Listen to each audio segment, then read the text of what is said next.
آج کل ہمارے یہاں پوری دنیا میں اسلام اور بہت سارے اس کی تحریکات اور مناہج کی کوششیں چلتی ہیں. کوئی جذباتی اور جوشیلا پن بتا کر نوجوانوں کو اکساتا ہے کہ مسلمانوں کے خلاف یہ ہو رہا ہے، آپ ہتھیار اٹھا لو، یہ کر لو، اسلامی حکومت قائم کرنی ہے. کوئی فضائل کو بتا کر اوپر کسی کو لاتا ہے کھینچ کھانچ کے. بظاہر وہ بہت اچھی محنت کرتے ہیں کہ گناہ کے اڈے سے آپ مسجد میں لا کے اس کو فضائل بتا رہے ہو، یہ نفل ہے، اس کی یہ فضیلت ہے، اس کی وہ فضیلت ہے. آپ نے عقیدے تقویٰ کیسے پیدا ہوتا ہے، یہ ایک بحث ہے. دل میں ایمان اور عقیدے اور خاص طور سے توحید اور آخرت کے عقیدے سے تقویٰ پیدا ہوگا. آپ نے وہ تربیت نہیں کی جو رسول نے کی تقوی کی آبیاری کے لیے.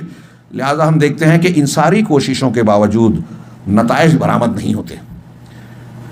ہمارے ان نوجوانوں سے ہم کہیں گے کہ اگر آپ چاہتے ہیں کہ اسلامی حکومت قائم ہو تو پہلے اپنے اندر اسلام کو پیدا کیجیے، اور اپنے اندر اسلام کو قائم کرنے کا عقیم الدین کا جو قرآن میں ترجمہ ہے اٹھائیے. مفسرین کہتے ہیں دین کو قائم کرو پہلے اپنے آپ پر، پھر کوشش کرو دوسروں پر قائم کرنے کی. دعوت و تبلیغ کے ذریعے نبی کے طریقے پر.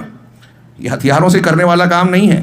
چنانچہ اپنے اندر تقویٰ پیدا کرنا یہ تربیت کا پہلا قدم ہونا چاہیے. اور اگر ہم کوئی دین کا، اسلام کا، دعوت و تبلیغ کا کام کر رہے ہیں تو اس پر فوکس ہونا چاہیے کہ